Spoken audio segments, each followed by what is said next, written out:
It all started when Jess moved to a new city. Alone, unfamiliar streets, and a brand new job she wasn't excited about.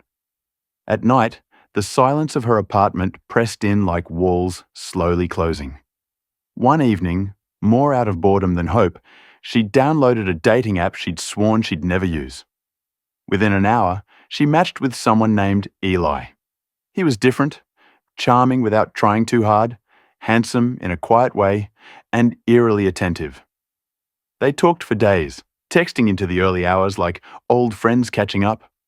He said he was new to the city too, and when he suggested they meet at a cozy little cafe, he stumbled on. She agreed. The reviews were bizarrely glowing, with every comment saying things like, "The most unforgettable experience of my life," or "This place will change you forever." She brushed it off. People on the internet were always weird. When she arrived, the cafe was hidden behind a row of abandoned storefronts. No sign, no music, just a single red door and a flickering light overhead. Inside, the place felt like a museum frozen in time. Silent, cold, dim. There were no customers, just an old man behind the counter who didn't speak. Jess was about to leave when Eli walked in. He looked off, not completely different from his photos, but almost like someone trying to wear a human suit convincingly.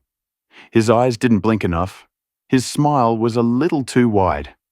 But she stayed. Maybe nerves made everything feel stranger than it was. Their conversation was good. Too good. Eli somehow knew things she'd never shared. He mentioned her favorite childhood book, one she hadn't listed on her profile. He joked about her cat by name. He even brought up a scar on her knee from when she was 5. She laughed awkwardly and asked, "Have we met before?" Eli paused, then said, "Not in this lifetime." That's when everything shifted. The cafe lights flickered.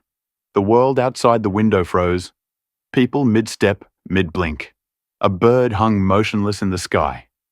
Jess blinked, heart pounding. Then the old man finally moved, placing a steaming cup in front of her. "Drink this," he said quietly, "before it resets." Her hands trembled. "What resets?" she asked. She turned to Eli, only now he wasn't in front of her. His voice came from behind her, inches from her ear. The memory. She jumped and spun around, but no one was there. When she looked back, Eli's seat was empty. The walls of the cafe pulsed like they were breathing. Everything felt wrong, like she was inside something alive. The old man looked at her, sad. "You came back too early," he whispered. "They weren't supposed to find you." "Who's they?" she asked. He nodded toward the window.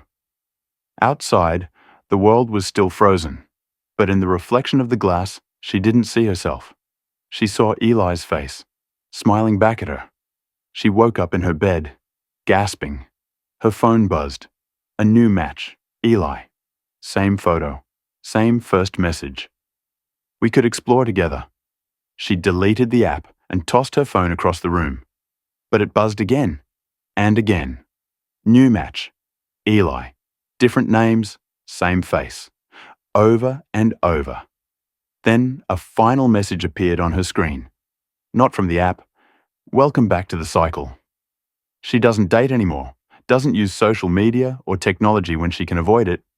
If you ask her, she'll tell you dating apps aren't what they seem. They're not about love or connection. They're about harvesting identities, running endless simulations, collecting human emotions for something far more powerful than matchmaking. Most people go on a first date and come back. Some never do.